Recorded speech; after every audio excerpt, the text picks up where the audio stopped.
હવે આપણે લઈએ છીએ કેપેસિટરને લાગુ પાડેલ વોલ્ટેજ. તો અહીંયા આપણે આકૃતિમાં V બરાબર Vm sin ઓમેગા ટી અનુસાર એસી વોલ્ટેજ ઉત્પન્ન કરતો એસી સ્ત્રોત E કેપેસિટર સાથે જોડેલો છે. કેપેસિટર સાથે જોડેલો છે એટલે સિમ્પલ સર્કિટ છે. એક એસી સ્ત્રોત અને કેપેસિટર શ્રેણીમાં છે. ડીસી પરિપથમાં કેપેસિટર ચાર્જ થતું જાય તેમ પ્રવાહ ઘટે છે. કેપેસિટર તેનો વિરોધ કરે છે એવું કહેવાય. ડીસી પરિપથમાં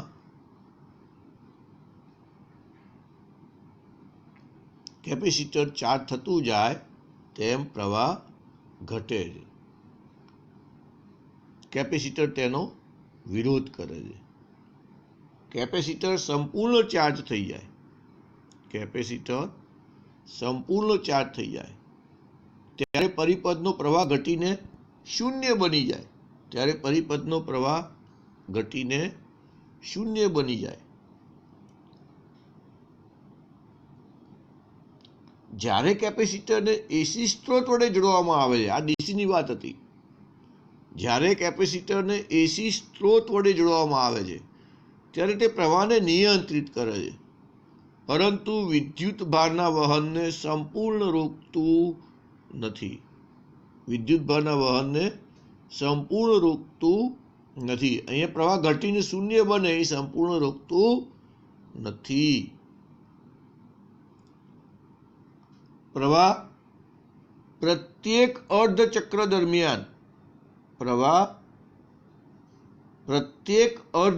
દરમિયાન ઉલટાય છે તેમ કેપેસિટર આવર્ત રીતે વિદ્યુત ભારિત અને વિદ્યુત વિભારિત એટલે ડિસ્ચાર્જ થવું.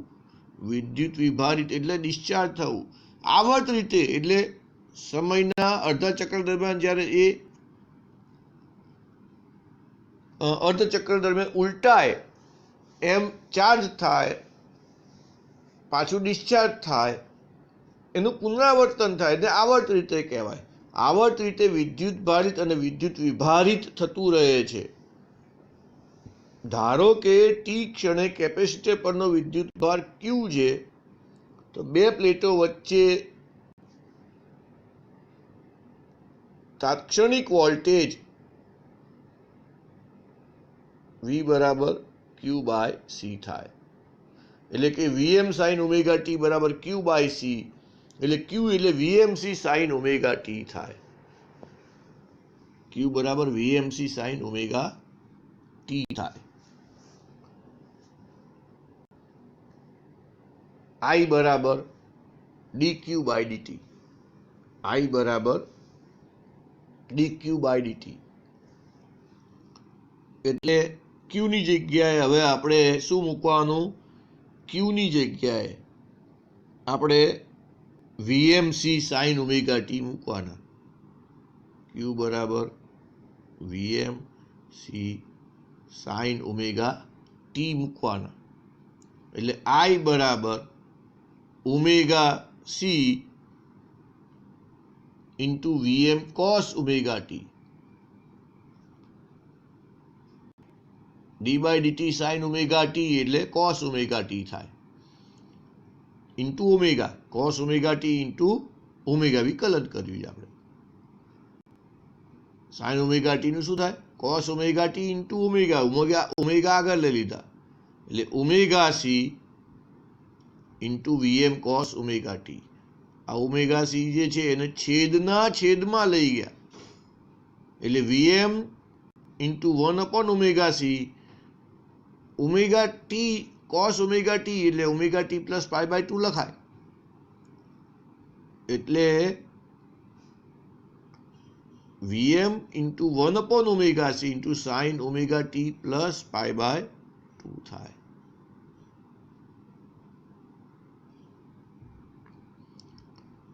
વીએમ ઇન્ટુ 1/ωc એને આઈએમ કહેવાય.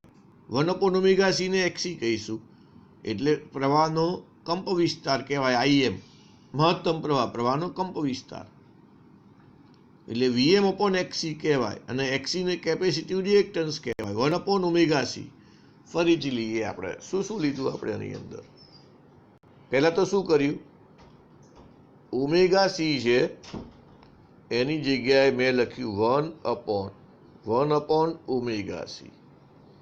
એટલે છેદના છેદમાં હોય અંશમાં આવે તો અંશમાં હોય એ છેદના છેદમાં જાય. એટલે આ એક સ્ટેપ એ પત્યું. પછી શું કર્યું આપણે, cos ઓમેગા ટી લીધું. cos ઓમેગા ટી લીધું એટલે એની જગ્યાએ લખ્યું sin ઓમેગા ટી પ્લસ π/2 લખ્યું.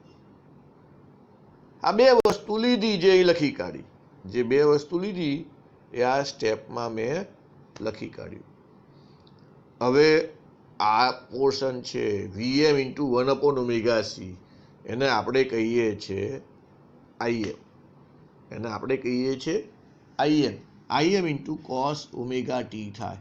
જ્યાં આઈએમ એટલે શું, વીએમ ઇન્ટુ વીએમના છેદમાં 1/ωc. એ આઈએમ એટલે પ્રવાહનો કંપ વિસ્તાર કહેવાય, મહત્તમ પ્રવાહ. અને 1/ωc એને કહેવાય એક્સી, કેપેસિટિવ રિએક્ટન્સ. એટલે વીએમ અપોન એક્સી એનો એકમ થાય છે ઓમ. કારણ કે એ અવરોધ જેવું કામ છે એનું. પ્રવાહનો જે કેપેસિટિવ રિએક્ટન્સ છે 1/ωc એટલે એક્સી એટલે કેપેસિટિવ રિએક્ટન્સ જે છે એ અવરોધનું કામ કરે છે અને એટલે એનો એકમ પણ ઓમ છે. હવે આપણે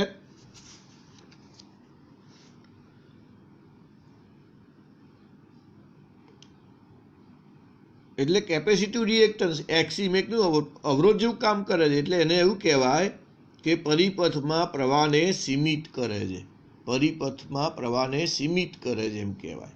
આ એક આકૃતિ છે. હવે આપણે કીધું કે પ્રવાહ ઓમેગા ટી પ્લસ π/2 એટલે પ્રવાહ વોલ્ટેજ કરતાં કાળામાં π/2 જેટલો આગળ છે એમ કહેવાય.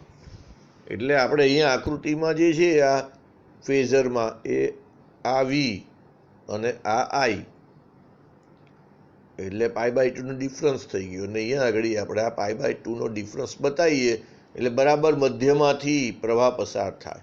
વોલ્ટેજ તો આમ જ આવે, વોલ્ટેજ તો આ રીતે જ આવે, આ વોલ્ટેજ તો આમ જ આવે, પ્રવાહ આ રીતે આવે, બરાબર મધ્યમાંથી, અહીંયાથી મધ્યમાંથી પસાર થાય. સમીકરણની સરખામણી દર્શાવે છે કે કેપેસિટર ધરાવતા એસી પરિપથમાં પ્રવાહ એ વોલ્ટેજ કરતા કળામાં π/2 રેડિયન જેટલો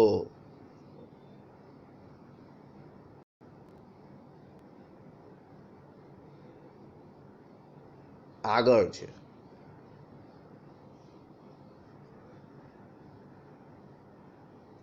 આકૃતિમાં કોઈ પણ ક્ષણ ટી માટે તેમના ફેઝર દર્શાવેલા છે. તેમના ફેઝરને કોણીય આવૃત્તિ ઓમેગા સાથે વિષમ ઘડી દિશામાં ભ્રમણ કરાવવામાં આવે. આગળ આપણે આ જ વાક્ય ઇન્ડક્ટરમાં પણ લખેલું છે. કોઈ પણ ક્ષણ ટી માટેના ફેઝર દર્શાવેલા છે. તેમના ફેઝરને કોણીય આવૃત્તિ ઓમેગા સાથે વિષમ ઘડી દિશામાં ભ્રમણ કરાવવામાં આવે ત્યારે મળતા વોલ્ટેજ અને પ્રવાહને આકૃતિમાં દર્શાવેલા છે.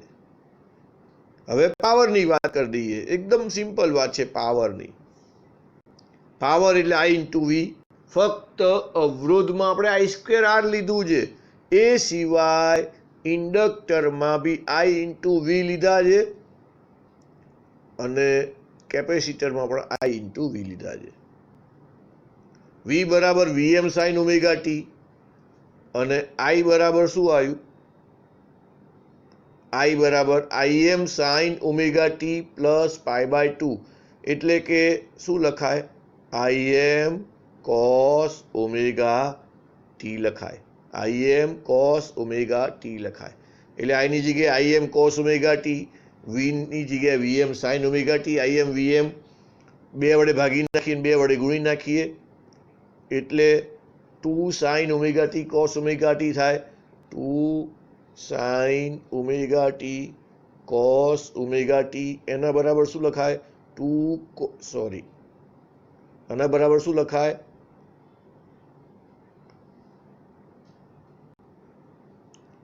2 sine omega t cos omega t ની જગ્યાએ લખાય સાઇન 2 ઓમેગા ટી લખાય. એટલે IM VM by 2 into sine 2 omega t. આગળ આપણે જાણીએ એક પૂર્ણ ચક્ર દરમિયાન સરેરાશ પાવર લેવાનો હોય એટલે મારે આવું કરવું પડે, સાઇન 2 ઓમેગા ટી એટલે કે 1/t સંકલન 0 થી t sine 2 omega t into dt, અને એનો જવાબ મને મળે છે 0. એટલે કે એક પૂર્ણ ચક્ર દરમિયાન એક પૂર્ણ ચક્ર પર સાઇન 2 ઓમેગા ટીનું સરેરાશ મૂલ્ય 0 હોવાથી પીસી બરાબર 0 થાય. પાવર કેપેસિટરમાં સરેરાશ પાવર 0 થાય. તો હવે એક મહત્વની નોંધ પણ જોતા જઈએ હવે કે કેપેસિટરમાં પ્રવાહ વધે તેમ તેમને વિદ્યુતભારિત થતું જાય, પ્રવાહ વધે વિદ્યુતભારિત થતું જાય, અને બે પ્લેટ વચ્ચે વિદ્યુત ક્ષેત્રમાં વિદ્યુત ઉર્જા, પેલામાં ચુંબકીય ઉર્જા આવે ઇન્ડક્ટરમાં, આમાં વિદ્યુત ઉર્જા સ્વરૂપે સંગ્રહિત થાય. અને જ્યારે કેપેસિટર ડિસ્ચાર્જ થતું જાય તેમ ઉર્જા સ્ત્રોતને પાછી મળતી જાય. આથી કેપેસિટરમાં સરેરાશ પાવર 0 ગણવામાં આવે છે. એક ઇન્ડક્ટરમાં પણ 0 ગણવામાં આવે છે અને કેપેસિટરમાં પણ 0 ગણવામાં આવે છે. હવે આપણે ઉદાહરણ 7.1 લઈએ કે 220 વોલ્ટ સપ્લાય માટે એક વિદ્યુત બલ્બ 100 વોટ રેટિંગ ધરાવે છે. બલ્બની ઉપર હંમેશા લખેલું હોય કે બલ્બ 40 વોટનો છે, 60 વોટનો છે, એવું લખેલું હોય.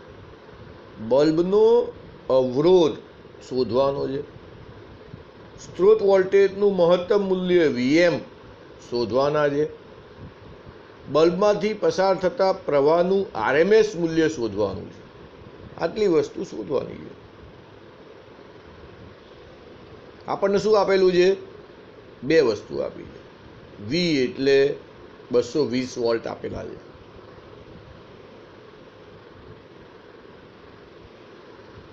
એ આમ તો આરએમએસ વેલ્યુ જ કહેવાય, વોલ્ટેજની આરએમએસ વેલ્યુ કહેવાય.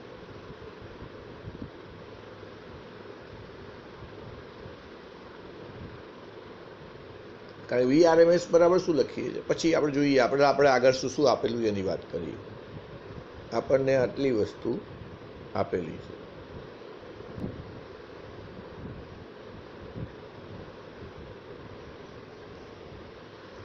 હવે સૂત્ર છે પી બરાબર વીઆઈ લખાય, આઈ સ્ક્વેર આર લખાય, વી સ્ક્વેર અપોન આર પણ લખાય, વી સ્ક્વેર અપોન આર પણ લખાય. એટલે અહીંયા આગળ આપણે લખ્યું પી બરાબર વી સ્ક્વેર અપોન આર, એટલે આર બરાબર વી સ્ક્વેર અપોન પી થયું કહેવાય. કિંમત મૂકી દઈએ. 220 વોલ્ટ એટલે 220 નો વર્ગ છેદમાં 100, એટલે આરનું મૂલ્ય મળી ગયું મને 484 ઓમ. એક જવાબ આવી ગયો, આર બરાબર 484 ઓમ.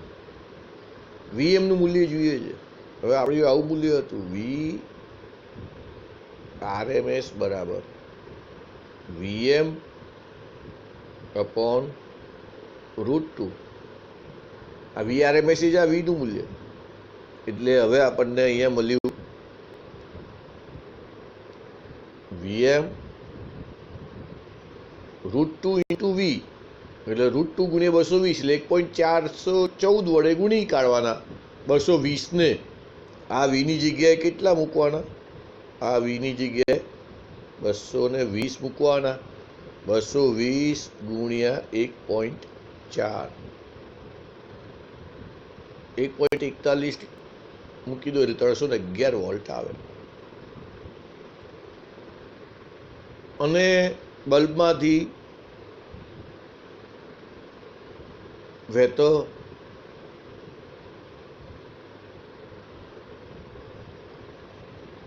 પ્રવાહનું આરએમએસ મૂલ્ય, બલ્બમાંથી વહેતા પ્રવાહનું આરએમએસ મૂલ્ય, એટલે બધા આરએમએસ મૂલ્ય લઈ લઈએ. હવે આપણે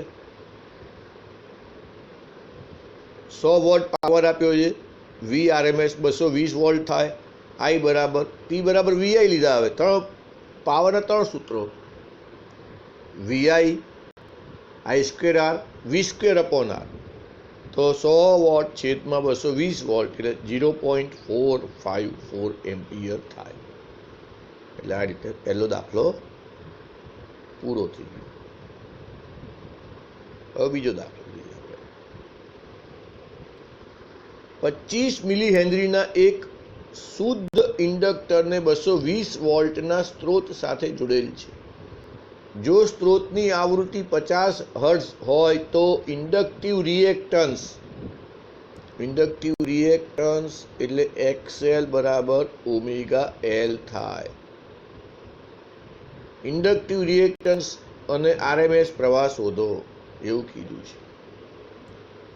તો હવે ઇન્ડક્ટિવ રિએક્ટન્સ એટલે XL બરાબર ઓમેગા L. ઓમેગા એટલે 2πf, એટલે અહીંયા એફની જગ્યાએ હવે 2πv ઇન્ટુ L એટલે 2 ગુણ્યા પાઈની જગ્યાએ 3.14, આવૃત્તિ 50 અને ઇન્ડક્ટર 25 મિલી હેનરી છે એટલે ગુણ્યા 10⁻³ એટલે XL જે અવરોધનું કામ કરે છે, પ્રવાહને સીમિત રાખે છે, એનો એકમ ઓમ છે એટલે ગુણાકાર કરો એટલે 7.85 ઓમ આવે. અને પ્રવાહ આઈ આરએમએસ મૂલ્ય પ્રવાહનું વી અપોન આર, પણ આર કયો? અહીંયા આર ના હોય, અહીંયા શું હોય? ઇન્ડક્ટિવ રિએક્ટન્સ હોય. અહીંયા શું હોય? ઇન્ડક્ટિવ રિએક્ટન્સ હોય. એટલે 220 છેદમાં 7.85 એટલે 28 એમ્પિયર આરએમએસ મૂલ્ય થયું.